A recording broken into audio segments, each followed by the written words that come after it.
En amour, comme dans tous les domaines, il est parfois tentant de prendre un raccourci, de mettre notre foi de côté pour obtenir ce que nous désirons.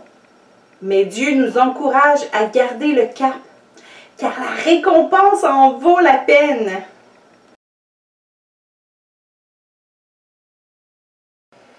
Il y a des jours où nous envions les inconvertis. En fait, nous envions leur semblant de liberté. Ils peuvent faire presque tout ce qu'ils veulent avec peu de conséquences immédiates. Se trouver un partenaire semble beaucoup plus facile pour eux parce qu'ils n'ont pas autant de restrictions que les enfants de Dieu. Ce sentiment n'est pas réservé aux relations amoureuses. La vie chrétienne est chargée de toutes sortes de défis que les inconvertis n'ont pas. Ces défis peuvent être décourageants. La tentation de mettre notre foi de côté, le temps de satisfaire nos désirs, est très forte.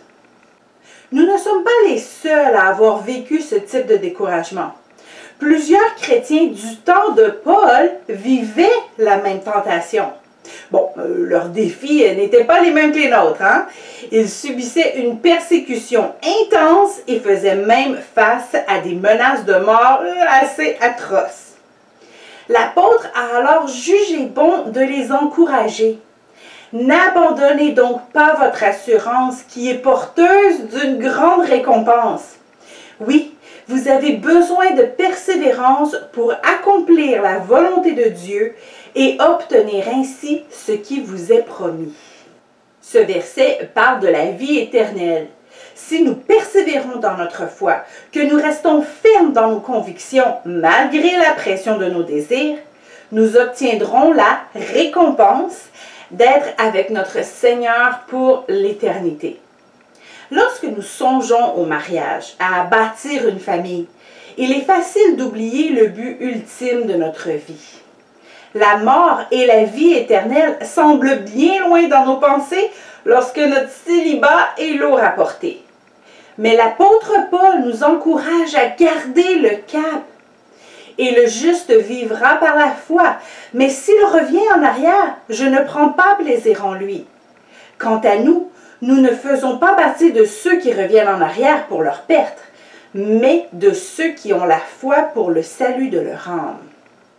Une très belle célibataire dans notre Église gardait le cap en disant aux prétendants qui ne partageaient pas sa foi « Je préfère mourir célibataire et aller au ciel que de me compromettre et aller en enfer avec toi. » Attitude radicale, mais qu'il l'a gardée jusqu'au jour de son mariage avec un charmant homme de Dieu.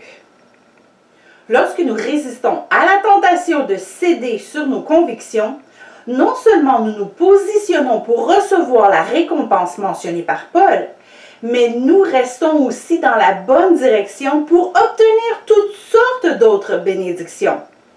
Dieu aime ses enfants et lorsque nous lui donnons notre vie, il positionne toutes sortes de bénédictions sur le chemin de notre vie. En continuant à marcher dans le bon chemin, vers le but ultime, nous allons inévitablement rencontrer ces bénédictions. Il nous suffit de garder le cap, comme le dit Matthieu 6,33. Recherchez d'abord le royaume et la justice de Dieu, et tout cela vous sera donné en plus. Et Dieu n'est pas pauvre.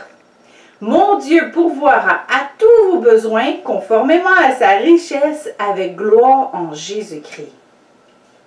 Célibataire, Dieu veut t'encourager aujourd'hui à ne pas compromettre ta foi parce que tu es tanné d'attendre.